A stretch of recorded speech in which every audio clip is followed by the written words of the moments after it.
Hey everybody, Big Truth here. As promised, I'm going to give you the Covelo stories.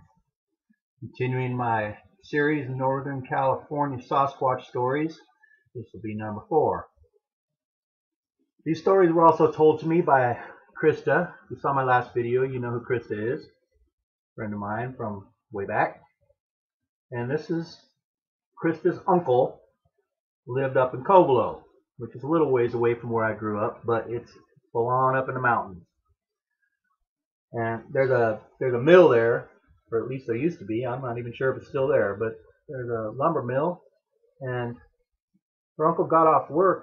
He had to work late one night, and he got off about midnight.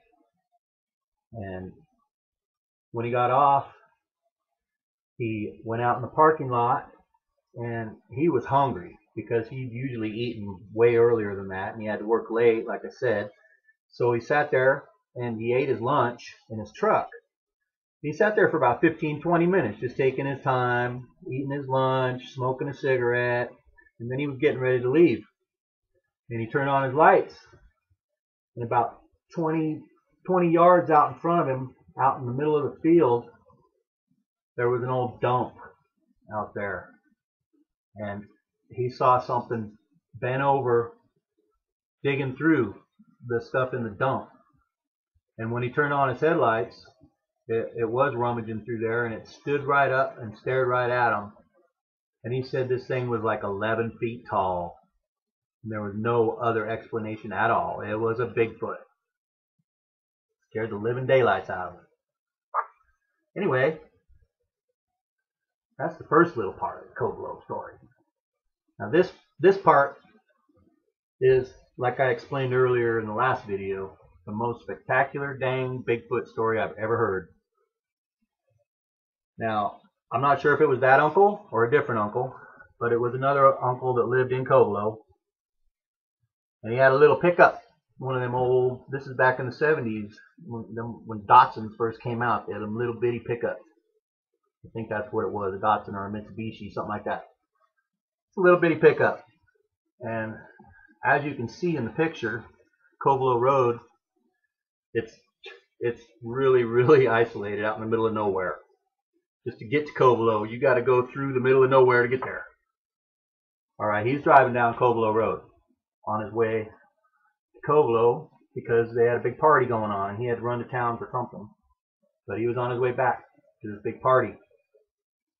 And he's cruising down this road. It's a curvy road. It's totally in the mountains, crosses the Eel River. And he's just cruising along this road. All of a sudden his truck started swerving all over the road. And he didn't know what was going on, but he looked in his rearview mirror, and apparently a Sasquatch had jumped on his bumper and was beating the heck out of his tailgate. And all he saw, he said he just saw a big hairy thing, and it looked like it was punching his tailgate. Alright, he proceeded to shake it off. He tried like heck to get it off of there, and he did.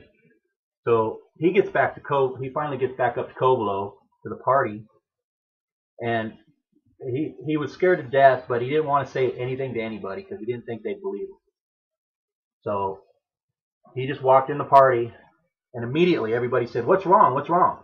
Because he was white as a ghost. It was obvious he'd gone through something. And he still wouldn't say nothing to anybody. And he was trying to hide it. And then next thing you know, a couple guys come in from outside, and they say, "What happened to your pickup?" And then he had to tell them the story. Everybody went back outside and looked, and it looked like there was the big dents in this tailgate were from the inside out, and it looked like a huge fist had made these big old dents in his tailgate. And apparently he drove around with that thing for years like that. Anyway, that's the most spectacular Bigfoot story that I know. Stay tuned to my series though, because coming up, I'm going to get back close to home, Pinnacle Rock. And probably 2 videos on Pinnacle Rock, where I personally had my most extraordinary experiences with Sasquatch. So anyway, Hope everybody's enjoying this series. And Big Truth out.